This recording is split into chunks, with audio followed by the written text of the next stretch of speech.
오늘 이 새벽에 하나님께서 우리에게 주신 말씀은 요엘서입니다. 요엘서 1장부터 3장까지의 말씀 가운데 요엘서 1장 15절 말씀입니다. 구약 성경 1271쪽입니다.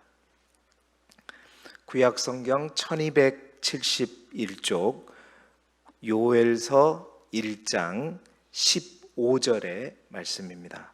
구약 성경 1271쪽입니다. 구약 성경 1271쪽 요엘서 1장 15절의 말씀을 우리 함께 한 목소리로 읽겠습니다. 시작. 슬프다 그날이여 여호와의 날이 가까웠나니 곧 멸망같이 전능자에게로부터 이르리로다. 아멘. 오늘은 요엘서 1장부터 3장까지의 말씀을 가지고 교재에 있는 제목대로 마음을 찢으라 라는 제목하에 말씀의 은혜를 함께 나누도록 하겠습니다. 우리 교재에 나와 있는 포인트를 함께 읽어보시죠. 56쪽에 나와 있는 포인트입니다. 함께 읽겠습니다. 시작. 임박한 여호와 날 앞에서 이스라엘이 선택해야 할 생명의 길은 진실로 마음을 찢고 회개하며 하나님께로 돌아가는 것입니다. 아멘. 오늘은 요엘서입니다. 지난 주일날 저녁에 괴로운 시간을 통해서 요엘서의 배경에 대해서 우리가 이미 말씀을 드렸었죠. 저는 이제 요엘서의 배경이 전기연대설이라고 했잖아요. 400년의 연대가 쭉 고무줄처럼 늘어져 있는데 이 요엘서가 주전 830년에 다른 이제 문서 선지서가 다른 어떤 선지서보다 가장 빨리 쓰여졌다라고 제가 그렇게 요엘서를 보고 해석을 하였는데요.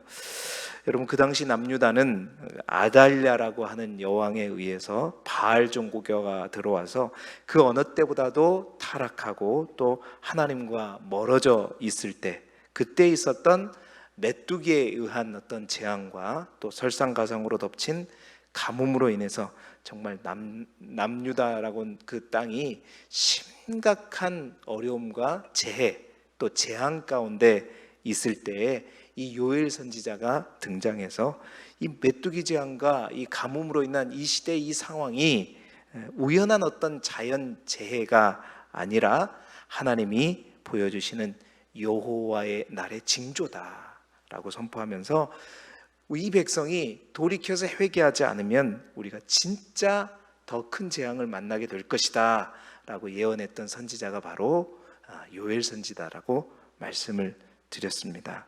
그래서 남유다 백성들을 향해서 선포했던 그 메시지이죠. 그래서 오늘은 기본적인 내용들은 아마 개론을 통해서 사실 요엘서는 이거의 전부예요. 그러니까 간단하게 말하면 이렇게 하고 끝, 그러고 넘어가도 됩니다. 그런데 오늘은 1장, 2장, 3장에 있는 내용을 이제 남유다에 있는 백성들 차원이 아니라 오늘을 살아가는 우리에게 이 요엘서가 무엇을 던져주고 있는가, 오늘 우리를 향한 이 요엘서의 메시지를 한번, 우리에게 주시는 메시지를 함께 알아보도록 하겠습니다. 우리에게 무엇을 도전하고 있는가, 우리를 향한 메시지. 첫 번째 메시지는 뭐냐, 영적인 파수꾼의 사명이 무엇인지를 가르쳐 줍니다. 이 요엘서는 이 시대의 영적인 파수꾼들이 해야 될 일이 무엇인가를 분명하게 가르쳐 줘요. 자, 보세요. 세상 사람들은 어떤 큰 재앙이나 또 재해가, 그것이 인재였든지 자연재해가 되었든지 뭐 역시 마찬가지입니다. 이 코로나19도 마찬가지죠.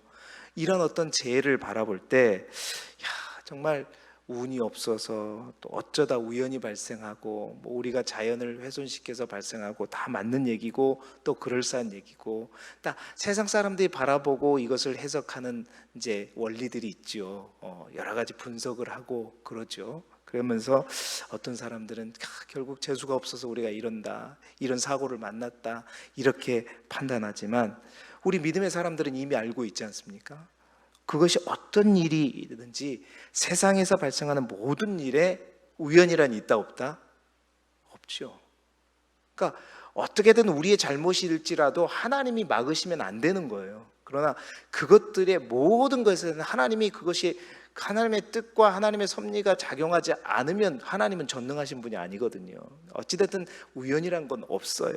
어찌됐든 우리의 실수와 잘못을 통해서 일어나는 일조차도 하나님께서 허락하신 것은 그러한 실수조차도 하나님 사용하셔서 하나님의 뜻을 이루시는 분이 하나님이시다. 그러니까 우연이라는 건 없단 말이에요. 그래서 모든 것이 하나님의 섭리에 따라서 일어나고 있어요. 그래서 거기에는 모두가 다 분명한 하나님의 뜻과 하나님의 목적이 있는 것입니다. 우리는 그걸 알고 있어요.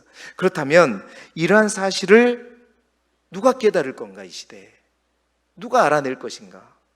바로 우리밖에 없죠. 우리가 그것을 알아내고 읽어내야 되는 것입니다.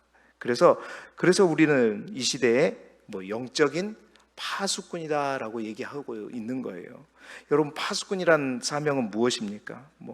원래 이제 옛날에 성에서 성루에 올라가 가지고 경계를 담당하는 경계병을 파수꾼이라고 얘기하잖아요. 그래서 저 멀리서 밤이 됐든 낮이 됐든 적군이 쳐들어왔다, 뭔가 낌새가 있다, 그러면 어떻게 해요? 나팔을 힘차게 불어가지고 경계를 알리는, 경고하는, 이게 파수꾼의 역할입니다. 그래서 파수꾼은 절대 졸거나 잠을 자서는 안 되는 것이죠. 그러니까 요엘서는 당시 남유다에 닥친 전무후무한 이 재앙을 겪으면서 자신의 예언 활동을 통해서 오늘을 사는 우리에게 영적인 파수꾼의 사명이 무엇인가를 가르쳐주고 있어요. 영적인 파수꾼으로서 이 요엘서를 보면서 우리가 제일 먼저 감당해야 될 영적인 파수꾼의 첫 번째 사명이 뭐냐? 바로 시대를 분별하는 겁니다. 메뚜기 재앙과 이어지는 가뭄 재앙을 보면서 모든 백성들은 다 뭐 했냐면 슬퍼하기만 했어요. 아파하기만 했단 말입니다. 어떻게 먹고 살지? 이렇게 이제 다 아무런 곡식도 거둘 수 없으면 이제 우리 먹고 살 게 걱정이고, 그 고통에 완전히 지배당하고 고통의 포로가 되어서 낙심하고 낙망하고, 여러분 일장에 보세요. 술 취한 자들아, 농부들아, 다 그들이 하고 있는 게 뭐냐면 다 울고 있어요. 다 울고 있단 말이에요. 다 애통할지어다 애통하고 있고 슬퍼하고 있단 말이에요. 그런데 그럴 때 요엘 선지자는 뭘 얘기해요? 우리가 방금 읽었던 말씀, 슬프다 그날이여, 여호와의 날이 가까웠나니 곧 멸망같이 전능자에게로부터 이르리라. 다른 모든 사람들이 해석하는 것과 바라보는 것과 이 시대의 어떤 큰 재앙이나 이런 것들을 바라볼 때, 영적인 그 시대의 파수꾼이었던 요엘 선지자가 바라보는 관점은 달랐단 말이에요. 어떤 재앙을 바라보면서, 사고를 바라보면서 이 재앙 속에 숨어있는 영적인 분별력을 가지고 뭔가 여기 하나님의 뜻이 있다. 그러니까 이러한 분별력을 가지고 시대를 바라볼 수 있는 건 누구만이 할 수 있는가? 이 시대의 영적인 파수꾼이 할 수 있단 말이에요. 재앙에 대한 영적인 해석을 할 줄 알았고, 하나님의 주신 말씀을 가지고 이 재앙이 왜 닥친 것인지를 깨달았어요, 요엘은. 그래서 그 깨달음을 가지고 예언한 것이 바로 요엘서라. 여러분, 우리가 지금까지 여러 가지 지금 예언서를 봤잖아요. 그 예언서의 모든 선지자들이 다 그렇게 예언한 겁니다. 시대의 상황들을 바라보면서 자기 생각을 쓰는 것이 아니라 이 시대의 상황 속에 주시는 하나님의 메시지가 뭔가를 찾고 그 메시지를 선포했던 사람들을 우리는 뭐라 그래요? 예언자라 그래요. 선지자라고 그럽니다. 그들이 쓴 책이 선지서인 거고. 그렇습니다. 요엘이 하나님으로부터 알게 된 영적인 깨달음은 그거였어요. 첫 번째는 뭐냐면 그거였잖아요. 장차 이 재앙이 장차 일어날 여호와의 날, 그 심판의 전조 형상이다. 그냥 있는 게 아니라 장차 일어날 여호와의 날의 전조 증세다, 이게. 두 번째로는 바로 이 재앙을 통해서 하나님이 전조 증상일 뿐만 아니라 이 재앙을 통해서 우리에게 뭘 하라고 한다? 회개하라고 한다. 이 재앙을 통해서 우리가 정말 해야 될 일이 하나님 앞에 돌이키는 일이다라는 것을 우리에게 가르쳐 주는 거다, 이게. 세 번째로는 또한 뿐만 아니라 이제 앞으로 우리가 만나게 될 진짜 여호와의 날을 대비하라는 것이다, 이게. 그 하나님의 메시지를 듣고 요엘이 선포하는 설교가 바로 이 요엘서라는 겁니다. 그렇습니다. 시대를 분별하고 그 시대에 담긴 하나님의 뜻을 찾아내고 해석하는 이 영적인 분별력, 이 시대에 교회가, 하나님의 사람들이 감당해야 될 영적인 파수꾼으로서의 첫 번째 사명이라는 거예요. 여러분, 그 중심에 누가 있어요? 바로 저와 같은 목회자가 있는 거 아닙니까? 제가 해야 할 일이 뭐예요? 목회자들이 진짜 무엇에 가장 집중해야 되는가? 잘 하나님의 말씀 붙들고 씨름하고. 그러니까 목회자가 뭐 다른 일을 하고 있으면 안 되잖아요.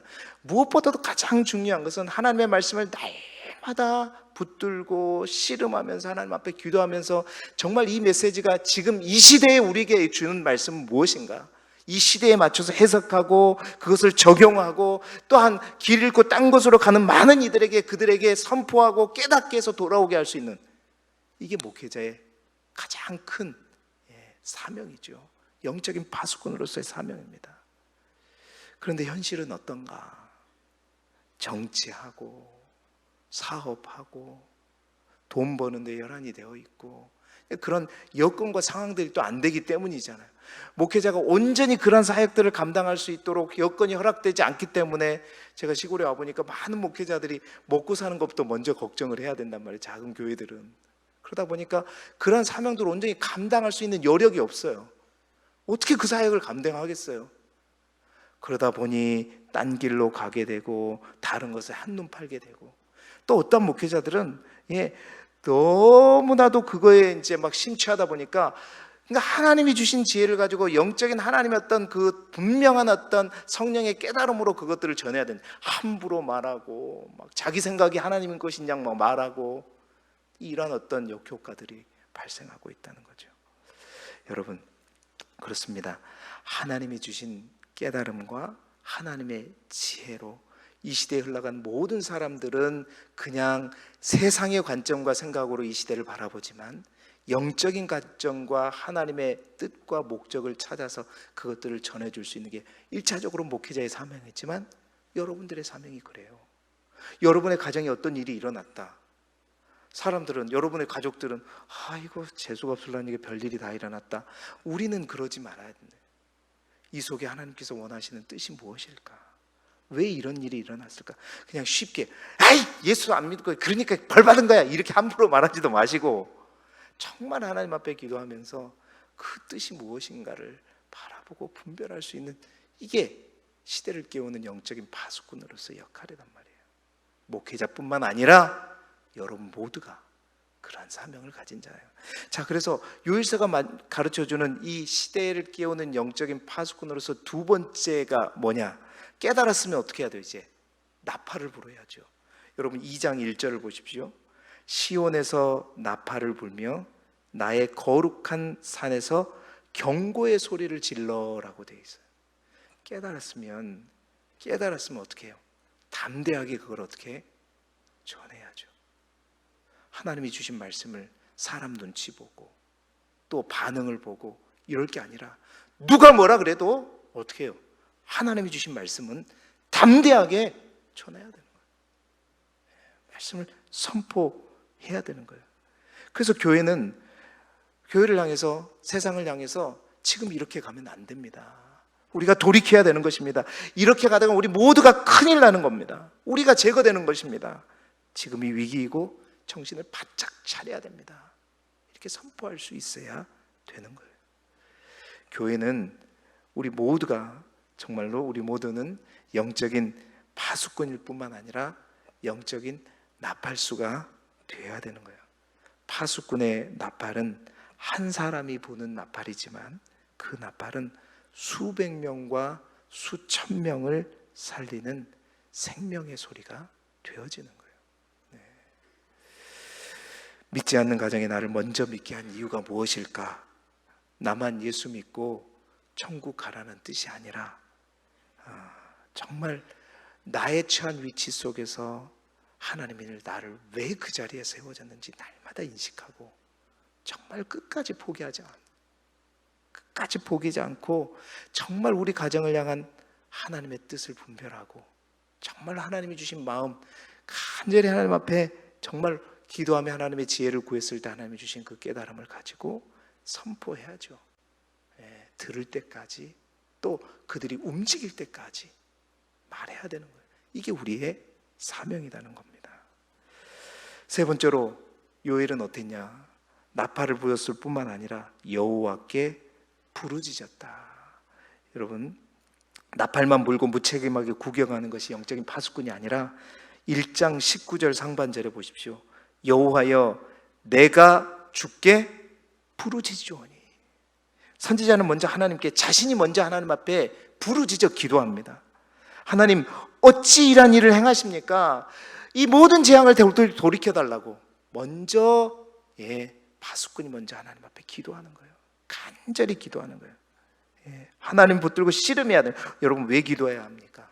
왜 기도가 중요합니까? 왜 그 한 사람의 기도가, 먼저 본 그 사람들의 기도가 중요한 것입니까? 이유는 언젠가도 제가 얘기했잖아요. 기도하는 한 사람이 기도하지 않는 한 민족보다 강하기 때문이에요.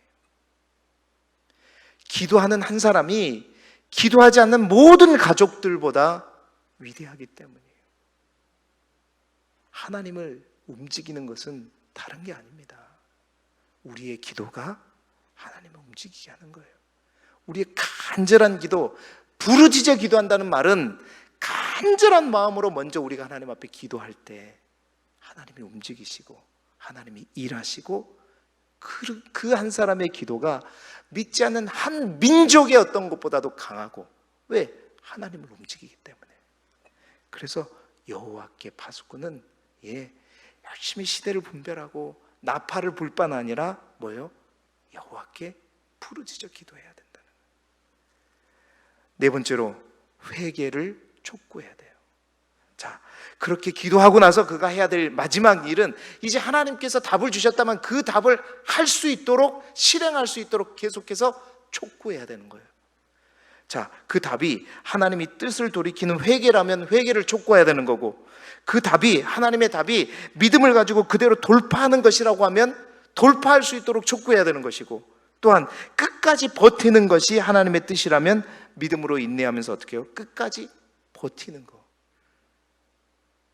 이것을 우리가 실행해야 된다는 거죠. 바로 그 답을 실행에 옮기도록 촉구하는 것, 이게 마지막 사명인 거예요. 요엘서는 우리에게 이러한 마지막 시대에 우리의 영적인 파수꾼으로서의 사명들을 분명하게 인식해 줍니다. 우리의 가정 속에서, 또한 우리의 사업장에서, 몸된 교회 안에서, 이 지역에서, 이 나라의 민족 가운데 믿음의 사람들로서 교회가, 또 믿음의 한 사람 한 사람이, 아니면 목회자로서, 아니면 항존 직분자로서, 아니면 성도로서 감당해야 될 파수꾼의 사명이 무엇인가?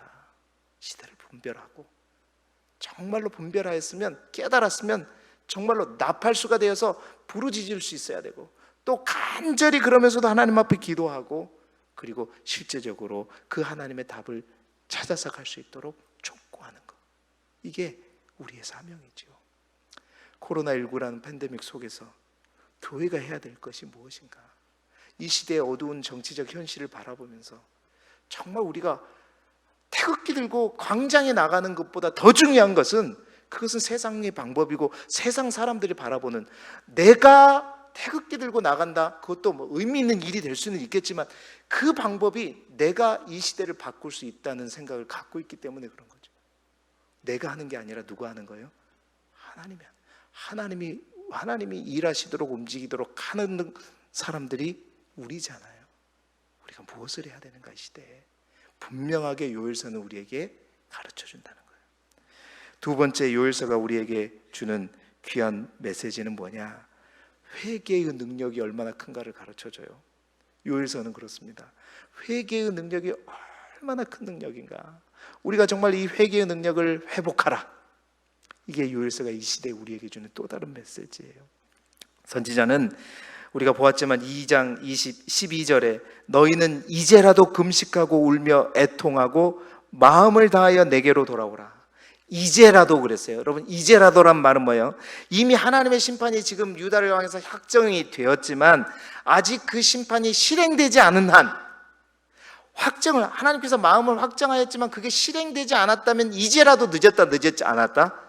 이제라도 늦지 않았다는 거예요. 이미 실행돼 버리면 어떻게 해요? 늦은 거예요. 늦은 거예요. 그러나 하나님의 마음이 확정되었지만 이제라도 그게 실행되지 않았다면 어떻게? 하나님 앞에 애통하고 금식하고 마음을 다하여 돌아오라는 겁니다. 지금이라도 당장 회개하라는 거. 어떻게 해요? 2장 13절에 옷을 찢지 말고 뭘 찢어라? 정말 이 말씀처럼 정말 우리가 기억해야 될 말씀이 없어요. 옷을 찢지 말고 마음을 찢어라. 오늘 이 새벽에도 여러분 옷을 찢지 말고 마음을 찢는 이 새벽이 되시기를 소망합니다. 왜 마음을 찢어야 되는가? 그 마음을 찢고 우리가 회개할 때 엄청난 회개의 능력이 정말 발생하기 때문이에요. 그 첫 번째 회개의 능력이 뭐냐? 바로 이어지는 말씀 가운데 은혜로우시고 자비로우시고 노하기를 더디하시며 인애가 크신 하나님의 성품을 얘기하죠. 왜 그 성품을 이렇게 4번에 걸쳐서 얘기하고 강조하고 있는지 아세요? 우리의 회개가 하나님의 이 사랑의 성품을 어떻게 한다? 자극한다. 하나님은 공의의 하나님이에요. 정의의 하나님이란 말이에요. 죄악은 보지 못해요. 우리가 죄를 지었을 때 단호하게 하나님은 심판하시고 그거에 대해서 징계를 주시는 하나님인데, 그러한 하나님은 공의의 하나님일 뿐만 아니라 무슨 하나님이에요? 사랑의 하나님이에요. 지금 이 은혜로우시고 자비로우시고 노하기를 더디하시고 인애가 크시단 말은 그 하나님의 사랑의 하나님의 성품을 얘기하는 겁니다. 그런데 그 하나님의 사랑의 성품을 자극시키는 우리의 능력이 뭐예요? 회개예요. 회개. 여러분의 자녀가 내가 뭘 잘못했는데, 내가 할 만큼 했는데 이러면 여러분 다 주고 싶어요. 엄마, 아빠, 내가 잘못했어. 진짜로 내가. 그러면 우리 안에 있는 자식을 향한 그 뜨거운 애정과 그 사랑에 은혜롭고 자비롭고 노하기를 더디하고 그 인내하신 그 마음, 우리의 성품이 확 발동하면서 그래요 내가 너를 용서해 줄게, 내가 다 해줄게, 이거거든요. 여러분, 그 능력이 어디에 있어요? 회개에 있단 말이에요. 죄는 여러분 어떤 힘이 있어요? 모든 것을 진노로 바꾸지만 이 회개는요, 하나님의 사랑을 자극합니다. 하나님의 부성애든 모성애든 그 모든 것을 자극해서 우리를 하나님의 그 사랑의 마음을 자극해요. 공의의 하나님을, 그 마음을 발동시키려면 하나님 앞에 내가 뭐 했다고 바리새인지처럼 그렇게 얘기하세요.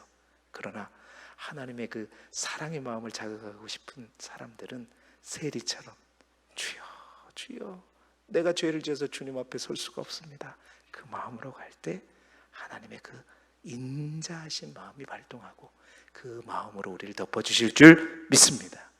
회개의 두 번째 능력은 재앙을 돌이키는 힘이 바로 회개의 능력이에요. 보세요, 여러분, 죄는 어떤 힘이 있다고요? 은혜를 진노로 바꿔버리는 파괴적인 힘이 죄에 있잖아요. 그런데 그 죄에 맞서서 죄가 파괴버린 그것들을 원상복귀시킬 수 있는 힘이 뭐에 있냐면 우리의 회개에 있다는 거예요. 회개에 있다는 거예요. 그러니까 죄와 맞서서 회복시킬 수 있는 유일한 우리의 무기가 뭐냐? 우리의 어떤 노력이 아니라 마음을 찢는 것이다. 마음을 찢을 때 죄가 파괴해버린 그 모든 파괴를 복귀할 수 있어요. 여러분, 2장 3절에 보면 죄 파괴력에 대해서 어떻게 비유로 설명하고 있냐면, 예전에 에덴 동산을 황폐한 땅으로 만들어버리는 거예요. 에덴 동산을 황폐한 땅으로 만들어버리는 게 뭐의 능력이에요? 죄의 능력이란 말이에요. 그런데 이 회개는, 진심 어린 회개는 황폐한 땅을 다시 뭘로 바꿔버려요? 에덴 동산으로 바꿔버려요. 이게 이 요엘사가 말해주는 여호와의 날의 심판의 회복의 의미입니다. 그 황폐한 땅을 다시 에덴 땅으로, 새 하늘과 새 땅으로 바꿔버리는 그 힘이 어디에 있는 거예요? 회개의 능력이 있어요. 여러분, 이 엄청난 힘을 가진 영적인 무기가 있는데 안타까운 것은 우리가 그 회개의 능력을 온전히 사용하지 못하는 거예요. 온전히 사용하지 못해요. 이걸 안 한단 말이에요. 해도 형식적으로 한단 말이에요. 정말 날마다 우는 저와 여러분이 되기를 소망합니다. 마지막으로 이 회개의 능력은 뭐예요? 재앙을 멈춤으로 끝나지 않고 그곳에 하나님의 놀라운 축복을 가져오는 능력까지 있어요. 돌이킬 뿐만 아니라 돌이켜서 그 안에 뭐예요? 하나님의 놀라운 축복까지 주시는, 이게 회개의 능력이에요. 여러분, 2장 18절부터 32절까지가 이 모두가 다 회개가 가져다 준 놀라운 축복에 대해서 얘기하고 있습니다. 땅의 회복과 백성이 회복될 것이고 메뚜기 재앙과 가뭄 재앙으로 이른 모든 것이 또한 다 회복될 것이고, 이 내용 그대로 설명하고 있어요. 뿐만 아니라 여러분 2장 27절을 한번 보시죠. 2장 27절에 보니까 그런즉 내가 이스라엘 가운데 있어 너희 하나님 여호와가 되고 다른 이가 없는 줄을 너희가 알 것이라. 내 백성이 영원히 수치를 당하지 아니하리로다. 이 회개의 능력이 또 어떤 능력까지 있냐면 하나님과 온전한 관계가 회복시키는 능력까지 있고, 우리를 영원한 평화로 수치가 더 이상 당하지 않도록 우리를 평안 가운데 인도하는 그 능력이 뭐예요? 회개로부터 시작되고, 또한 우리가 지난 개론 때 말씀드렸던 것처럼 그 회개로 시작한 놀라운 능력은 하나님의 영이 우리에게 부어지는 것까지. 이게 어디로부터 출발해요? 지금 다 온 백성이 모여서 마음을 찢고 하나님 앞에 회개하며 나아갈 때 이런 놀라운 축복들이. 여러분, 회개는요 죄의 파괴력을 능가하는 힘을 가지고 있단 말이에요. 저주와 진노를 멈추게 할 뿐만 아니라 축복의 열쇠가 뭐다? 회개이다. 그래서 여러분, 우리가 오늘 이 교제의 제목, 제가 이 책을 보면서 가장 마음에 드는 교제의 제목, 마음을 찢으란 말이죠. 마음을 찢어야 돼요. 옷을 찢지 말고 마음을 찢어요. 여러분의 삶과 가정에 마음을 찢을 때 하나님께서 정말로 모든 상황을 역전시키는 단비를 내려주실 것이고, 은혜의 단비로 또 성령의 단비를 우리 가운데 내려주셔서 더 큰 놀라운 해방과 축복의 역사가 일어날 줄 믿습니다. 마지막으로 3장에는 시간이 없어서 못 나누지만 이 요엘서가 우리에게 준 마지막 메시지는 여호와의 날의 비전을 제시해요. 사실은 제가 이 여호와의 날의 이 요엘서를 모든 선지자 중에서 제일 앞에다 놓고 싶은 이유가 뭐냐면, 여호와의 날이 어떤 날이냐에 대해서 제가 여러 번 말했잖아요. 양면성을 가지고 있다는, 의인에게는 축복과 구원의 날이요 악인에게는 심판과 멸망의 날이라고 얘기했는데, 이 구원과 멸망에 대해서 여호와의 날에 대해서 가장 체계적으로 자세하게 잘 설명하고 있는 예언서가 어디냐면 요엘서예요. 요엘서 몇 장이냐면 3장. 요엘서 3장에 보면 여호와의 날의 ABCD가 정확하게 나와 있어요. 1절부터 3장 1절부터 14절까지는 여호와의 날에 있을 심판에 대해서 차근차근 얘기해 주고 있고요, 16절부터 21절 마지막까지는 뭐냐면 여호와의 날의 회복에 대해서 5단계로 쫙 설명해 주고 있단 말이에요. 그래서 이 요엘의 예언을 보고 그 다음에 많은 선지자들이 그 여호와의 날의 사상을 영향받았지 않았을까. 그래서 그날에 여호와의 날에 그러면서 많은 예언들을 하지 않았을까, 저는 그렇게 보고 싶은 것이죠. 이제 말씀을 마무리합니다. 코로나19라는 대재앙 속에서, 이 시점에서 정말 우리가 어떠한 마음으로 또 어떠한 자세로 교회가 나아가야 할 것인가, 분명하게 우리에게 알려주는 책이 바로 요엘서다라는 생각이 들어집니다. 기억하십시오. 우리는 이 시대의 영적인 파수꾼이요, 이 시대의 영적인 나팔수요, 또 회개의 힘이 얼마나 큰지를 분명히 깨닫고, 정말 기도하는 한 사람이 기도하지 않는 한 민족보다 낫다라는 그 귀한 사명감을 가지고 오늘도 이 시대에, 이 지역에, 또 여러분의 가정에 하나님의 파수꾼으로 세워져서 놀라운 축복까지 가지고 오는 저와 여러분이 되시기를 주님의 이름으로 축복합니다. 기도드리겠습니다. 하나님 아버지,